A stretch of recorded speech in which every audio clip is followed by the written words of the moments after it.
ഇന്ന് നമുക്ക് കുന്നിന്റെ മുകളിലുള്ള ഒരു അമ്പലം കണ്ടിട്ട് വന്നാലോ? മിക്ക ഞായറാഴ്ചകളിലും രാവിലെ എണീറ്റ് അമ്പലത്തിൽ പോകുന്ന ഒരു പതിവാണ്. എല്ലാ ദിവസവും തന്നെ വൈകിട്ട് മഴ ആയതുകൊണ്ട് വണ്ടി മൊത്തം ചെളിയായിട്ടിരിക്കുകയാണ്. അപ്പൊ ആദ്യം ഇവനെ ഒന്ന് കുളിപ്പിച്ച് കുട്ടപ്പനാക്കി എടുക്കാം.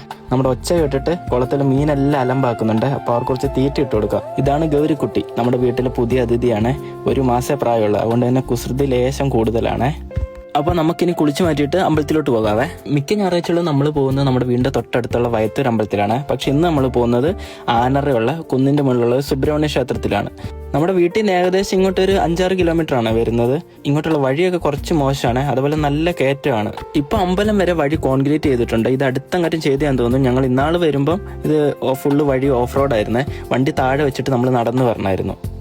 ഈ കാണുന്നതാണ് നമ്മുടെ കുന്നിന്റെ മുകളിലുള്ള കാടിന്റെ ഉള്ളിലുള്ള സുബ്രഹ്മണ്യ ക്ഷേത്രം. മുമ്പ് ഇവിടെ ഒരുപാട് ആൾക്കാർ വന്നുകൊണ്ടിരുന്ന ഒരു ക്ഷേത്രമാണ്. ഇപ്പൊ അധികം ആളൊന്നും വരവില്ലെന്നാട്ടോ തോന്നുന്നത്. കാരണം അവിടെ ആരും തന്നെ ഉണ്ടായിരുന്നില്ല. ഇന്ന് പോയ നമ്മൾ മാത്രമേ ഉള്ളായിരുന്നേ. ഈ അമ്പലത്തിൽ വന്നു കഴിഞ്ഞാൽ തന്നെ നമ്മുടെ മൈൻഡ് മൊത്തം ഒന്ന് റിലാക്സ് ആവും. കാരണം ഒരു കാടിന്റെ ഉള്ളിൽ മറ്റ് ഒച്ചയോ ബഹളോ ഒന്നുമില്ല. ഭയങ്കര നിശബ്ദതയായിട്ടുള്ള ഒരു അമ്പലമാണ്. അപ്പൊ കുറച്ച് സമയം അമ്പലമൊക്കെ ഒന്ന് ചുറ്റി നടന്ന് പ്രാർത്ഥനയൊക്കെ കഴിഞ്ഞ് നമ്മൾ കുന്നിറങ്ങുവാണ്.